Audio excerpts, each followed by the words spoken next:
सबसे पहले तो हैप्पी न्यू ईयर आप सभी को। इस साल आई होप कि आप खूब तरक्की करें, खूब सारी गाड़ियां खरीदें और एक दो गाड़ियां आप इलेक्ट्रिक भी खरीदें। आज नए साल पे हम चला रहे हैं एमजी की ये विंडसर ईवी और मेरे हिसाब से 15 लाख के बजट में अगर आप एक इलेक्ट्रिक गाड़ी ढूंढ रहे हो ना, तो भाई साहब इससे बढ़िया ऑप्शन आपके लिए नहीं है। क्यों मैं ये चीज़ कह रहा हूँ और क्यों मैं इतने कॉन्फिडेंस से कह रहा हूँ, इस वीडियो में कंप्लीट बात करेंगे। वो सारे रीजंस मैं आपको बताऊंगा जिस वजह से ये गाड़ी इस प्राइस पे बेस्ट है।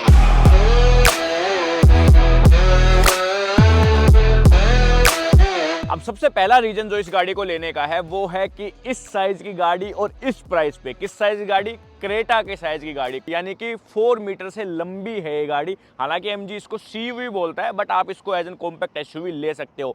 क्रेटा जितनी लंबी है, लगभग क्रेटा जितनी ऊंची, क्रेटा जितनी चौड़ी है, प्लस यहाँ पे जो व्हील बेस है ना वो 2700 mm का है। 2700 mm यानी कि एक फुल साइज एसयूवी के जितना व्हील बेस आपको इस गाड़ी में मिलता है। अब इस साइज की गाड़ी किस प्राइस पे स्टार्ट होती है? एज एन ईवी तो छोड़ दो, आप अगर आप आइस में भी देखते हो ना तो क्रेटा आपकी लगभग 11 लाख रुपए से स्टार्ट होती है बेस वेरिएंट, जबकि इस गाड़ी का बेस वेरिएंट बैटरी के साथ आपको 13.5 लाख रुपए से जो है वो शुरू होता हुआ दिखेगा। और 13.5 लाख रुपए में ऐसा नहीं है कि बिल्कुल ही बेस है, आपके पास काफी सारी जो है वो फीचर्स यहाँ पे आ जाते हैं। 3 वेरिएंट आते हैं इस गाड़ी में, एक्साइट, एक्सक्लूसिव, एसेंस। तीनों में 1-1 लाख रुपए का फर्क है। ये हमारे पास टॉप एंड वेरिएंट है और ये 15.5 लाख रुपए एक्स शोरूम पड़ता है। अब इलेक्ट्रिक गाड़ियों पे कुछ स्टेट में जो है वो टैक्स काफी कम है, तो उस हिसाब से जो है आप प्राइस देख सकते हो। फिलहाल गुड़गांव की अगर मैं बात करूं तो यहाँ पे ये गाड़ी लगभग आपको 16.5 लाख के अंदर ही जो है वो मिल जाएगी। 16.5 लाख रुपए में एक इलेक्ट्रिक गाड़ी और दब्बाक के फीचर्स जो है वो आपको मिलने वाले हैं। और मैं क्या कह रहा था, बेस वेरिएंट में ना आपके पास उतने फीचर आते हैं जितने उस प्राइस पे कोई भी आप कॉम्पैक्ट एसयूवी ले लो उसमें भी वो फीचर्स नहीं मिलेंगे जो इसके बेस वेरिएंट में आ जाते हैं। और टॉप वेरिएंट की बात करते हैं तो टॉप वेरिएंट में तो आप देख ही रहे हो, पूरे कंप्लीट फीचर जो है वो आपको मिलते हैं। लाइक एलईडी लाइटें होगी गाड़ी की, एलईडी बेस्ड डीआरएल हो गए, एलईडी बेस्ड इंडिकेटर हो गए, सामने आपके पास 360 डिग्री कैमरा के फीचर्स हो गए। और ये जो चीज आप देख रहे हो ना, आप सोच रहे होगे कि एडास के लिए रडार है, बट एडास के फीचर यहाँ पे नहीं आते इस गाड़ी में। साइड में आ जाओ, साइड में आपके पास देखो 18 इंच के अलॉय व्हील्स आते हैं टॉप वेरिएंट में। इससे नीचे वाले में, बेस वेरिएंट में 17 इंच के स्टील रिम जो है वो आपको मिल जाते हैं। काफी बड़ी गाड़ी जो है वो दिखती है। और सिर्फ इतना ही नहीं, जो ये बड़ा साइज इसका व्हील बेस का है 2700 mm का, उसका पूरा फायदा इसको यहाँ पे बैक सीट पे मिला है। स्पेस की बात भी करेंगे और ये आप देख रहे हो फ्लश टाइप डोर हैंडल। जब भी गाड़ी को आप लॉक अनलॉक करोगे, एक सेकंड, चाबी कहाँ गई? ये रही गाड़ी की चाबी, देख लो चाबी कैसी मिलती है। नॉर्मल सी की है, लॉक अनलॉक और बूट अनलॉक करने के लिए आपको एक बटन मिलता है। जब भी आप गाड़ी को लॉक करोगे तो आपके डोर हैंडल्स जो है वो अंदर चले जाएंगे, जब भी अनलॉक करोगे डोर हैंडल्स जो है वो आपके बाहर हो जाएंगे, बट आपको चाबी की जरूरत नहीं है। में अप्रोच लॉक अनलॉक का फीचर जो है वो भी दिया जाता है। तो अगर मैंने चाबी पॉकेट में रख रखी है और मैं गाड़ी से दूर चला जाता हूँ तो ये गाड़ी लॉक हो जाएगी और पास आने पर ये गाड़ी ऑटोमेटिकली जो है वो अनलॉक हो जाएगी। ये देखो, ये हो गई है लॉक। और जब मैं आया गाड़ी के पास तो इसके डोर हैंडल सारे ओपन हो जाएंगे, प्लस जो है इसके ओआरवीएम्स भी आपके ओपन हो जाएंगे। कई सारे स्मार्ट फीचर्स जो है वो इस गाड़ी में आते हैं, उनके बारे में बात करेंगे। एक बार फटाफट से पीछे दिखा देता हूँ। देखो इसका डिटेल वॉक अराउंड वीडियो अगर आपको देखना है ना, एक एक फीचर्स क्या आता है गाड़ी में, तो वो हमने ऑलरेडी डाल रखा है। ऊपर लिंक छोड़ दूंगा, वहाँ पर जाके आप चेकआउट कर सकते हो।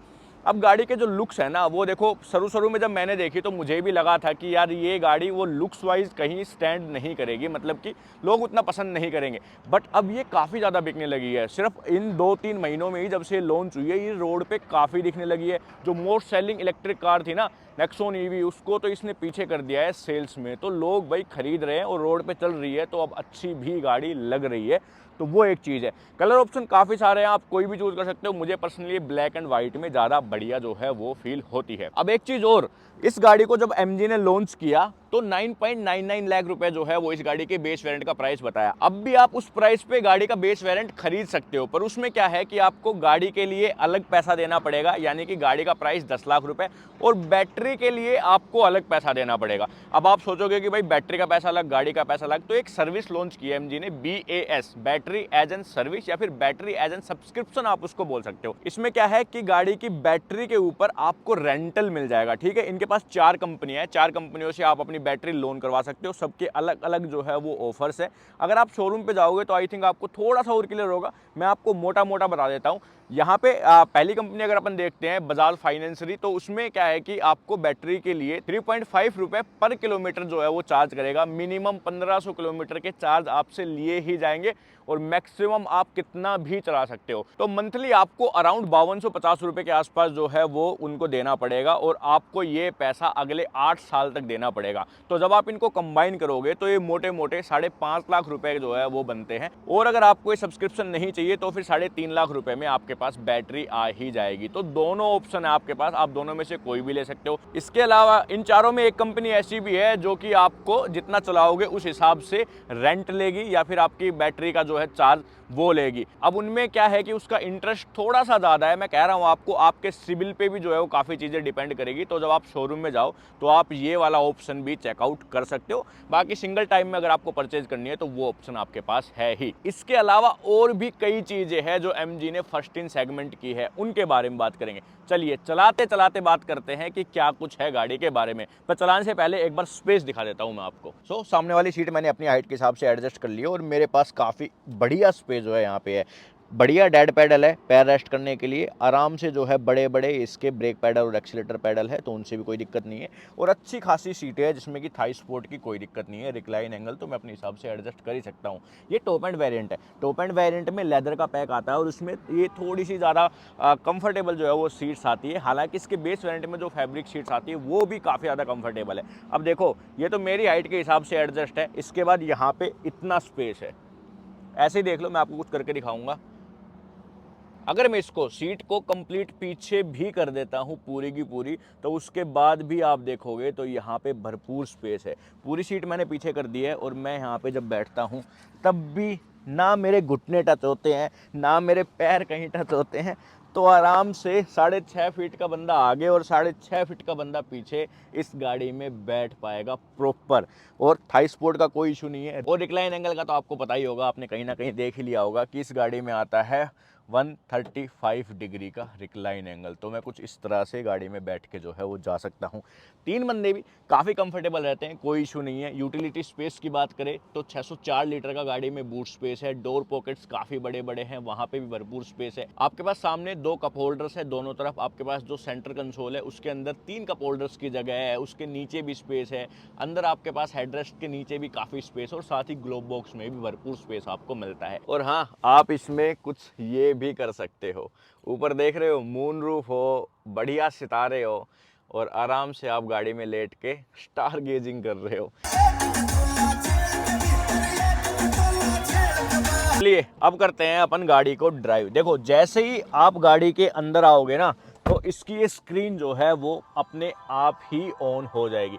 कुछ नहीं करना आपको, कोई स्टार्ट बटन नहीं है गाड़ी में। बंद करने के लिए हालांकि एक इमरजेंसी बटन है आपके पास, बट इसकी आपको कोई जरूरत नहीं पड़ेगी क्योंकि जैसे आप गाड़ी से बाहर निकल के इसको लॉक करोगे, ये स्क्रीन जो भी चीज़ें चल रही है वो सब की सब अपने आप ही बंद हो जाती है। जैसे ही आपकी स्क्रीन ऑन होगी, आप गाड़ी के अंदर बैठे होगे, आपको ब्रेक पैडल को प्रेस करना है और डायरेक्ट गाड़ी को गियर में डाल देना है। ठीक है, इसका गियर सिलेक्टर इस तरफ आता है, ये पार्किंग के लिए। बाकी R&D 3 मोड आप ऊपर नीचे करके सिलेक्ट कर सकते हो।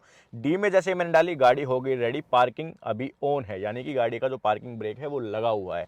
अब अगर आप सीट बेल्ट नहीं लगाते हो तो आपको ये मैनुअली हटाना पड़ेगा, बट अगर आप सीट बेल्ट लगा लेते हो, जो कि आपको लगानी ही चाहिए, तभी पार्किंग ब्रेक आपको हटाना चाहिए। जैसे ही सीट बेल्ट लगाई और अभी मैं एक्सेलेरेट करूंगा, पार्किंग ब्रेक अपने आप हट जाएगा और गाड़ी मेरी चल जाएगी। ठीक है, जिन इजी टू ड्राइव चीज़ों की मैं बात कर रहा था ना, वो है ये चीज़ें। ना आपने कोई बटन दबाया, ना आपने यहाँ पे कोई बटन दबाया, कुछ नहीं करना, आपको बस गियर लगाना है and you are good to go. Battery आती है गाड़ी में 38 किलोवाट आवर की और ये निकालती है आपकी 136 PS की power, 200 of newton metre torque. अब ये जो टॉर्क और पावर फिगर्स मैं बता रहा हूँ आपको, कहीं ना कहीं दूसरी इलेक्ट्रिक गाड़ियों के साथ कंपेयर करोगे ना तो लग सकता है कि कम है, बट जब आप इसको ड्राइव करोगे तो ऐसा कुछ भी फील नहीं होगा। गाड़ी अपने नॉर्मल मोड में स्टार्ट होती है और जो रीजनरेशन है वो उसको हैवी पे रखती है गाड़ी। ठीक है, और उसके बावजूद भी अब देखो आप, विदाउट स्पोर्ट्स मोड है।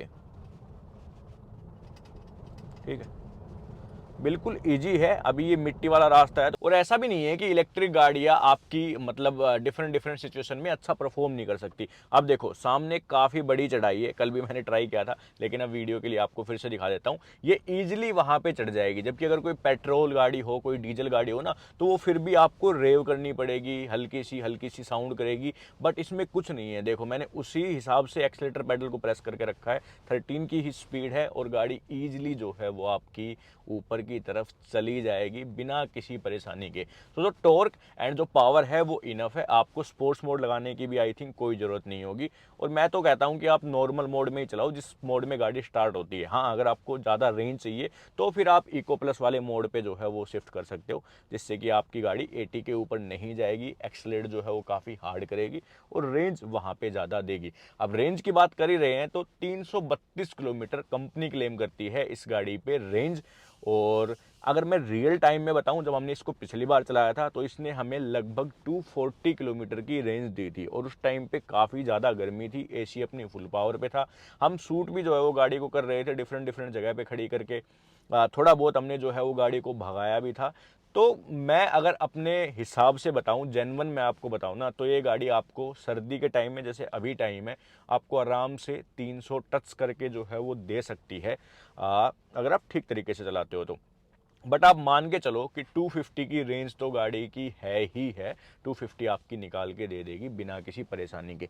अब कुछ लोगों को लग सकता है कि भाई थोड़ी सी रेंज कम है, क्योंकि बैटरी जो है इसकी वो थोड़ी सी छोटी है। अगर आप इसको कंपेयर करते हो अपनी MG की ZS EV से, या फिर आप टाटा की ही और गाड़ियों से कंपेयर करते हो, तो बैटरी थोड़ी सी छोटी है, बट इसकी रेंज ठीक है उसके हिसाब से, और अनप्रिडिक्टेबल रेंज नहीं है जैसे दूसरी कंपनियों की गाड़ियों में दिखाती कुछ है चलती कुछ है। वो वाली सिचुएशन आपकी यहाँ पे नहीं आएगी, आपको जितनी रेंज ये दिखाएगी उतनी रेंज निकाल के देगी। तो ये एक काफ़ी अच्छी चीज़ और है MG की गाड़ियों के साथ। स्पेशली मैंने ZS EV को भी चलाया था, मैं उसको लगभग आप ये मान के चलो 2400-2500 किलोमीटर की एक मैंने ट्रिप की थी उस EV गाड़ी से, और वो काफ़ी अच्छी जो है वो चली थी, एकदम प्रिडिक्टेबल रेंज जो है वो उसने दिखाई थी। ओके जी, ये बात होगी रेंज वगैरह की। देन इसके बाद अगर अपन बात करें गाड़ी के ओवरऑल की गाड़ी दिखती कैसी है अंदर से, तो भाई काफ़ी बड़ी दिखती है। ओवरऑल जो विंड स्क्रीन है वो काफ़ी बड़ा है, जो साइड के ग्लास वगैरह है वो सब चीज़ें जो है वो बड़े बड़े ग्लासेस आपको मिलते हैं, और गाड़ी एकदम ऐसी लगती है कि हाँ किसी बड़ी गाड़ी में आप बैठे हुए हो। यहाँ से आप देखो ये एरिया और विंड स्क्रीन तक का एरिया कितना बड़ा है, मैंने किसी गाड़ी में इतना बड़ा एरिया नहीं देखा। हाँ, ये यूज का कोई नहीं है, बट फिर भी जब ये बड़ा है तो आपको एक बड़ी गाड़ी वाली फील डेफिनेटली जो है वो यहाँ पे दे देता है। स्क्रीन आप देख रहे हो 15.6 इंच की स्क्रीन आएगी आपके टॉप के दो वेरिएंट में। सिर्फ जो इसका बेस वेरिएंट है उसमें 10.1 इंच की स्क्रीन आएगी, जो कि मेरे हिसाब से वो भी मोर देन इनफ है, कोई दिक्कत नहीं होगी आपको उसके साथ भी। परसों मैं गया था शोरूम ना, इनके MG के एक डीलर के पास गया था, क्योंकि मुझे वो समझना था इनका एक तो BAS कि डीलर क्या समझाता है कस्टमर को क्या समझ आता है, तो वो चीज़ें मैं समझने गया था वहाँ। दूसरी चीज़, वहाँ पे बेस वेरिएंट खड़ा था तो मैंने उसको अच्छे से चेक किया, उसकी सारी फोटोज आप यहाँ पे देख सकते हो। तो वो वेरिएंट भी अच्छा लगता है मेरे को, ऐसा सच उससे भी कोई जो है वो ये नहीं है कि ये बेस वेरिएंट है। अभी फीचर्स के बारे में बात करेंगे, पहले आप देखो सामने भाई, जहाँ पे मन करता है ना आजकल गवर्नमेंट वहीं पे ही खुदाई कर दे रही है। ये कल तक एकदम बढ़िया रोड था और आज देखो इसका क्या हाल हो गया है। अब यहाँ पे ये SUV टाइप की गाड़ी आपकी हेल्प करती है, 186 mm का है इस गाड़ी का ग्राउंड क्लियरेंस, और ये आराम से आपकी कहीं से भी निकल जाती है। बात करूँ अगर मैं इसके सस्पेंशन क्वालिटी की ना, तो देखो मेरे को थोड़े से जो है वो इसके सस्पेंशन बाउंसी लगते हैं, बाउंसी एज इन की थोड़े से स्टिफ लगते हैं। जो छोटे गड्ढे हैं वो उनको उतनी बढ़िया तरीके से एब्जॉर्ब, मैं कहूँ तो उतने बढ़िया तरीके से नहीं कर पाते जैसे कि MG ZS EV के करते हैं। तो MG ZS EV से जब कंपेयर करता हूँ ना, तो उतने अच्छे नहीं है। बाकी ये है कि ठीक है, आपका काम जो है वो चल जाएगा, ऐसे भी नहीं है कि आपको काफ़ी स्टिफ राइड क्वालिटी मिलने वाली है। हाईवे पे ये गाड़ी स्टेबल है, हाईवे पे कल मैंने इसको 100-110 के आसपास भी जो है वो चलाया था, तो वहाँ पे मैं लाइन चेंज कर रहा था, वहाँ पे गाड़ी का वेट जो है वो काफ़ी अच्छा फील हो रहा था। गाड़ी जो है साइज़ के हिसाब से वो नहीं कर रही थी, मतलब ऐसे रोल नहीं कर रही थी, एकदम स्टडी होके चल रही थी, और सस्पेंशन वहाँ पे काफ़ी हेल्प कर रहे थे गाड़ी की। ठीक है, तो वो एक बेनिफिट है। बट आप ज़्यादा गड्ढे वाले रास्तों पे चलते हो ना, जैसे अभी ये लेंटर का रोड है, तो इस पे आप चलते हो तो आपको हल्की हल्की सस्पेंशन की आवाज़ भी आएगी। प्लस ये एक मीटर ड्राइव है, तो इसमें ऐसा हो सकता है कि थोड़ी थोड़ी इसके दरवाज़ों में से भी चरमराहट की आवाज़ जो है वो मुझे सुनाई दे रही है। ये गाड़ी अपनी चली हुई है, मीटर ड्राइव है ये, 2507 किलोमीटर जो है वो ये अभी तक चली है। तो इसको डिफरेंट कंडीशन में चलाया जाता है, तो आई थिंक कि इसमें ये हो सकता है आप जब ऑन करोगे तो ये चीज़ें आपको फील ना हो, जो चरमराहट की आवाज़ है सिर्फ, वो भी माइनर है बट फिर भी फील हो रही है, तो इसलिए मैंने ये चीज़ पॉइंट आउट कर दी। ठीक है, MID पे थे अपन। MID में आप देखोगे ना तो आप ज़्यादा कुछ नहीं कर सकते। यहाँ पे एक स्क्रीन है, इसको आप 3 वे में टॉगल कर सकते हो। उसको टॉगल करने के लिए कोई भी बटन यहाँ पे नहीं है, आपके पास ये एक बटन है। इसको आप अगर एक बार प्रेस करोगे और फिर आप इसको ऊपर नीचे करोगे तो यहाँ पे ये चीज़ें जो टॉगल हो जाएगी। ठीक है, इसमें दिखा रहा है कि पावर क्या ले रही है, ट्रिप वगैरह क्या है, ओडोमीटर क्या है। देन इसके बाद अपने पास यहाँ पे TPMS का जो फीचर आता है वो चीज़ शो कर देगा किस टायर में कितनी हवा है। तो अभी मेरे सारे टायर में आई थिंक कि ठीक ठीक हवा है। देन इसके बाद आप यहाँ पे देखोगे तो वोल्टेज वगैरह जो है वो सब चीज़ें, करंट, ये सब चीज़ें आपको शो करेगा। और अगर आप इस बटन को एक बार प्रेस नहीं करते हो, मतलब डायरेक्ट ऊपर नीचे करते हो, तो ये आपका एज एन मीडिया वॉल्यूम के लिए काम करेगा, वॉल्यूम को आपकी अप डाउन करेगा। ठीक है, तो ये जो दो तरफ के है ना इसके स्टीयरिंग के, लेफ्ट साइड वाले राइट साइड वाले कंट्रोल, ये काफ़ी चीज़ें करते हैं। अब राइट साइड वाले की बात करें तो ये 3 चीज़ों के लिए काम करता है। एक तो आपके लेफ्ट साइड वाले मिरर के लिए, एक बार जब आप प्रेस करोगे तो आपका लेफ्ट साइड वाला मिरर, फिर इसको ऊपर नीचे करके आप एडजस्ट कर सकते हो। अगर आप इसको एक बार और प्रेस करोगे तो आप AC के टेम्परेचर को, और जिसको आपने क्या कहते हैं, इसको फैन स्पीड को कंट्रोल कर सकते हो। ठीक है, जैसे ये टेम्परेचर अब अप डाउन हो रहा है, अगर मैं लेफ्ट राइट करूंगा तो ये अपना ये फैन स्पीड जो है वो अप डाउन होगी। एक बार और प्रेस करोगे तो ये राइट साइड वाले मतलब अपने ORVM को एडजस्ट करने में आपकी हेल्प करेगा। देखो कहीं ना कहीं मुझे ये चीज़ें लगती है कि जो ORVMs के कंट्रोल है वो देने चाहिए थे सेपरेट, ताकि आप इजीली जो है उनको कंट्रोल कर सको। AC के लिए आपके पास सेपरेट कंट्रोल्स है। थोड़ा सा मेरी हाइट के हिसाब से ये बटन जो है हल्का सा, आप देखो तो हल्का सा दूर है। जो फीडबैक है बटन्स का वो काफ़ी अच्छा है। ऑटोमेटिक AC आता है तो आई थिंक कि आपको ज़्यादा टॉगल करने की ज़रूरत नहीं है। अगर आपको टॉगल फिर भी करना है तो यहाँ पे भी आपके पास ये एक विडजेट जो है वो दिया गया है, तो यहाँ से डायरेक्ट जो है वो आप कंट्रोल कर सकते हो। तो ठीक है, मतलब अगर आप पहली बार गाड़ी में बैठोगे तो आपको एक बार जो है वो देख देख के करना पड़ेगा, बट अगर आप इसको ऑन करते हो तो फिर आई थिंक कि आपको आदत पड़ जाएगी। फर्स्ट टाइम वाले बंदे को थोड़ा सा लग सकता है कि यार ये कहाँ बटन दे रखे कहाँ, क्योंकि मुझे पर्सनली ना मतलब सारे जो बटन्स है या फिर सारे जो कंट्रोल्स है वो टच पैनल में अच्छे नहीं लगते। मेरे हिसाब से कहीं ना कहीं हार्ड बटन्स ज़्यादा यूज किए जाने चाहिए थे, तो वो एक चीज़ है।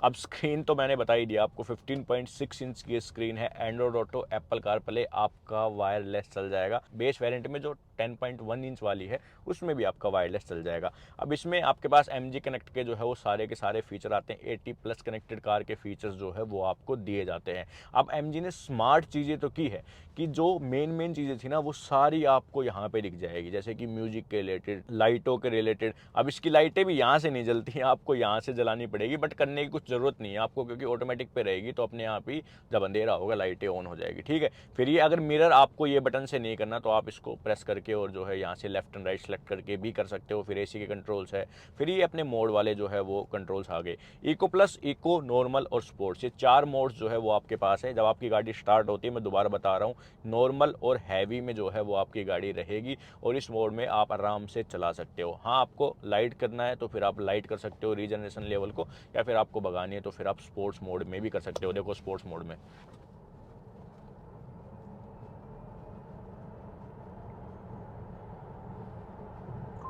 ओके, तो 80 आराम से जो है वो आपकी गाड़ी टच कर जाएगी। कहीं भी ऐसा नहीं लगेगा कि पावर की कमी है, आप किसी भी मोड में हो आराम से आप ओवरटेक कर पाओगे। ठीक है, अब उसके बाद कहाँ थे हम, हाँ, इसमें फीचर्स के मामले में आपके पास 360 डिग्री कैमरा जो है वो दिया जाता है। एडास के फीचर मैंने बताया था कोई नहीं आते, ये जो है आपका ये ऑटो आता है, तो उससे भी आपको कोई छेड़छाड़ करने की ज़रूरत है नहीं। बाकी अपने पास मून रूफ जो है वो दी जाती है। मून रूफ सिर्फ टॉप मॉडल में मिलेगी। 360 डिग्री कैमरा जो है वो इसके नीचे वाले वेरिएंट से स्टार्ट हो जाता है, तो उसमें भी मिल जाएगा, और बेस वेरिएंट में आपको ये दोनों ही चीज़ें नहीं मिलेगी। इसके अलावा 256 कलर्स में एम्बिएंट लाइटिंग जो है वो दी जाती है। काफ़ी प्यारी एम्बिएंट लाइटिंग जो है वो आपको गाड़ी में मिलती है।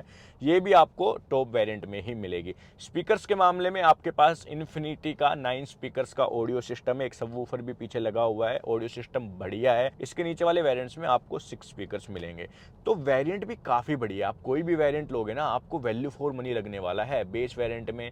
फिर उसके ऊपर जो बीच वाला वेरिएंट है उसमें 1 लाख रुपए देने हैं, तो उस 1 लाख रुपए के फीचर भी मिलते हैं हैं। फिर आप टॉप लोगे तो जो 1 लाख रुपए का डिफरेंस है उतने फीचर्स आपको दिए जाते हैं।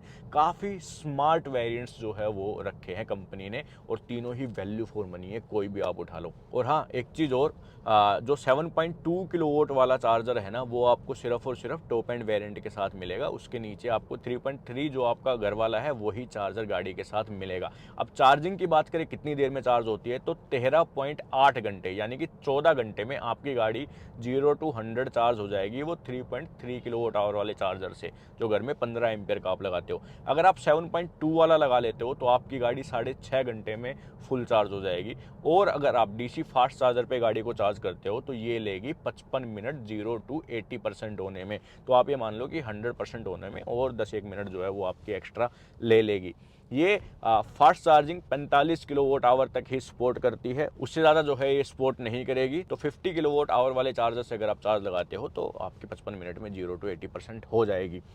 अब कुछ चीज़ें ऐसी है जो सिर्फ MG आपको दे रहा है, वो बताता हूँ मैं आपको, और जिस वजह से आपको ये गाड़ी कंसिडर करनी चाहिए। अगर आप इस गाड़ी को लेते हो, ठीक है, और अगर आप इस गाड़ी के फर्स्ट ओनर, तो आपकी बैटरी लाइफ टाइम वारंटी में कवर रहेगी। जो सबसे बड़ा सवाल उठता है ना एक इलेक्ट्रिक गाड़ी लेते टाइम, कि भाई चलो अब ठीक है, अब पैसा बचा देगी, सब चीज़ें ठीक है, पर अगर ये बैटरी ख़राब हो गई तो इस बैटरी की कॉस्ट ही इतनी है कि इतने में तो भाई एक इंजन जो है वो कई बार रिपेयर हो जाए। ये लोगों के मन में सवाल रहता है, तो उसका सोल्यूशन कर दिया है MG ने। लाइफ टाइम वारंटी आप ले सकते हो बैटरी के ऊपर अगर आप फर्स्ट ओनर हो तो। सेकंड चीज़ जो मुझे काफ़ी पसंद आई, 1 साल तक, पूरे 1 साल तक विंडसर EV अगर आपके पास है तो आपके लिए जो DC फास्ट चार्जर्स है वो सारे के सारे फ्री है। सारे के सारे कौन से, जो MG की E-हब ऐप के ऊपर है। अब MG वाले ना काफ़ी स्मार्ट गेम खेलते हैं, इन्होंने खुद की अपनी एक ऐप निकाली, उस ऐप पे इन्होंने जितने भी चार्जर वाले थे, मतलब जितनी भी चार्जर कंपनियाँ थी, सबके साथ इन्होंने कोलैबोरेट किया और सबको अपनी ऐप के ऊपर जो है वो लेके आ गए। अब सिर्फ एक ऐप से आप सभी चार्जर्स की लोकेशन देख सकते हो जितने भी मेजर है। एक टाटा को छोड़ के I think Statiq, Glida, HP charge, अपने पास EV चार्ज, चार्ज जोन, इन सब के चार्जर जो है वो MG की ऐप पे दिखते हैं, और उनमें से किसी भी चार्जर पे आप विंडसर EV को पूरे 1 साल तक फ्री चार्ज कर पाओगे। अगर 1 साल में आपने 20,000 किलोमीटर भी चला दी और आप फास्ट चार्जर की 20 रुपये पर यूनिट भी मानते हो ना, तो आप ये मान लो कि आपका 4 लाख रुपए का तो सीधा सीधा फ़ायदा हो गया। तो जिनके घर के पास है फास्ट चार्जर या जो कर सकता है चार्ज, तो वो तो भाई वैसे ही काफ़ी मोटा पैसा अपना जो है वो बचा लेगा इस गाड़ी के साथ। ये मुझे काफ़ी अच्छी चीज़ लगी। तो ये 2 पॉइंट भी काफ़ी स्ट्रॉन्ग है अगर आप एक इलेक्ट्रिक गाड़ी लेना चाहते हो तो। इसके अलावा काफ़ी सारी चीज़ें हैं, जैसे कि वारंटी वगैरह जो है वो आप एक्सटेंडेड वारंटी के प्लान ले सकते हो। 5 साल अनलिमिटेड किलोमीटर्स की वारंटी आपकी गाड़ी पे रहेगी। आपको बाईबैक प्लान लेना है तो वो भी आप ले सकते हो, बट उसमें एक कैच है कि 3 साल में 45,000 किलोमीटर ही आपकी गाड़ी सिर्फ चलनी चाहिए, तो फिर MG आपकी गाड़ी को 60% वैल्यू में ले लेगा। यानी कि 10 लाख की अगर आपकी गाड़ी है तो 6 लाख रुपए में MG जो है वो इस गाड़ी को ले लेगा। बट वो बाईबैक वाला देख सकते हो, अगर आपको पसंद आता है तो आप फ्रिक्वेंटली गाड़ी चेंज करते हो। बट मैं तो ये चाहता हूँ कि भाई आप एक बार लो, आप 10-15 साल फर्स्ट ओनर इसके बने रहो और पूरा का पूरा फ़ायदा उठाओ आप इस गाड़ी का। रनिंग कॉस्ट क्या आएगी इसकी, तो देखो रनिंग कॉस्ट आपको पता ही है कि अगर आप घर पे चार्ज करोगे तो 1 रुपये के आसपास ही जो है वो इसकी रनिंग कॉस्ट आती है, यानी कि पर रुपये किलोमीटर में चलती है। वो फास्ट चार्जर पे अगर आप चार्ज करते हो तो 3 रुपये के आसपास जो है वो रनिंग कॉस्ट अपनी इलेक्ट्रिक गाड़ियों की आती है। हमने चलाई है, काफ़ी लंबे लंबे ट्रिप किए इलेक्ट्रिक गाड़ियों से, तो 3 रुपये से ज़्यादा ही आएगी, 3.25, 3.20 ऐसे करके जो है हमारी रनिंग कॉस्ट आती है। पर घर पे चार्ज करते हो तो फिर काफ़ी बढ़िया आपके लिए रहेगा। गाड़ी का चलाने का मैंने आपको बता दिया, काफ़ी बढ़िया चलती है, हाई सीटिंग है। कोई भी गाड़ी आपके साइड जाएगी ना, कल फ्रोंक्स जा रही थी मेरे सामने से, तो ऐसा लग रहा था कि फ्रोंक्स तो एक छोटी हैचबैक है इसके सामने, तो वो वाली फील आपको आती रहेगी। काफ़ी कमांडिंग पोजीशन जो है वो आपकी गाड़ी की है। ओके जी, सो ये सब कुछ था इस विंडसर EV के बारे में। 15 लाख रुपए में भाई नहीं है इससे बढ़िया इलेक्ट्रिक गाड़ी कोई भी। आप पंच को देखोगे वो एक माइक्रो एसयूवी है, आप नेक्सॉन को देखोगे वो एक सब कॉम्पैक्ट एसयूवी यानी कि 4 मीटर से छोटी है। आप देखोगे कर्व को तो उसका प्राइस काफ़ी ज़्यादा चला जाता है, 17.5 लाख के से आई थिंक उसका बेस वेरिएंट जो है वो स्टार्ट होता है। तो उस हिसाब से ये एक परफेक्ट गाड़ी आपके लिए बन जाती है। और जो ये मैंने आपको पॉइंट बताए, लाइफ टाइम वारंटी, 1 ईयर की फ्री चार्जिंग, बास जो है वो भी आप कंसिडर कर सकते हो अगर आप गाड़ी कम चलाते हो तो। और MG ना रिलायबल गाड़ी अब बनाती भी है। अगर आप EV के मार्केट में देखोगे ना तो इनकी गाड़ियों में एज सच कोई मेजर दिक्कत नहीं आती, और ये गाड़ी आउट ऑफ इंडिया काफ़ी सेल होती भी है। तो आप एक रिलायबल प्रोडक्ट एज इसको मान के चल सकते हो, कोई दिक्कत नहीं है, ठीक है। तो ये सारे पॉइंट्स थे इस MG की विंडसर EV को लेने में। एक दो फीचर्स मुझसे रह गए होंगे जैसे कि वायरलेस चार्जर वगैरह, तो वो तो आप जौन सा वेरिएंट लोगे उस हिसाब से जो है वो आपके मिलेंगे, तो वो आप ऐप ब्रोशर वगैरह में भी पढ़ सकते हो। ड्राइविंग का मैंने आपको पूरा एक्सपीरियंस बता दिया। रेंज टेस्ट करने की ज़रूरत नहीं है क्योंकि ऑलरेडी हमने कर रखी है, काफ़ी लोगों से हमने बात भी की थी, तो इसलिए हमने रेंज टेस्ट किया नहीं। और EV का क्या है कि जिस हिसाब की आपकी ड्राइविंग है उस हिसाब की आपको रेंज देगी, और जिस हिसाब की मौसम की कंडीशन है उस हिसाब से भी जो है वो ये फ्लक्चुएट करती है। तो अभी सर्दी है, अब ये अपनी हाईएस्ट रेंज पे होती है, ठीक है। मैं आपको निकाल के दे देता कि भाई 320 किलोमीटर की रेंज है, 332 क्लेम करती है, 320 मैंने निकाल दी। फिर आप गर्मियों में चलाते आप कहते यार 250 की रेंज है, वो 320 बता रहा था। तो वो चीज़ें भी जो है वो थोड़ी सी फिर और लगती है। रेंज टेस्ट इसलिए मैंने इस बार नहीं किया है। जब कभी लंबी चलाने के लिए आएगी तो फिर मैं आपको रेंज टेस्ट भी करके बताऊंगा क्या कुछ है। प्लस पॉइंट एक कंफर्ट वाला जो है वो भी अपना हो जाता है। ओके जी, सो ये थी विंडसर EV। हमने आई थिंक आपको सारी चीज़ें क्लियर कर दी होगी कि क्यों ये गाड़ी इतने प्राइस पे सबसे वैल्यू फॉर मनी प्रोडक्ट आपके लिए रहने वाला है। अगर आपके इसके रिलेटेड कोई सवाल है तो वो आप हमसे पूछ सकते हो कमेंट सेक्शन में। हमारे इंस्टाग्राम हैंडल पे जुड़ के आप सारे अपने डाउट्स क्लियर कर सकते हो। तो अगर आपको ये वीडियो पसंद आई तो आई होप कि आप लोग सब्सक्राइब करना बिल्कुल भी नहीं भूलेंगे, वीडियो को लाइक कर दीजिए। हम आपसे मिलते हैं किसी और वीडियो में किसी और अच्छी सी गाड़ी के साथ। एक बार फिर से हैप्पी न्यू ईयर आप सभी को। आई होप कि आप इस साल खूब तरक्की करो, आपके साथ साथ हम भी खूब मेहनत करके खूब तरक्की करें। Thank you so much for watching this video.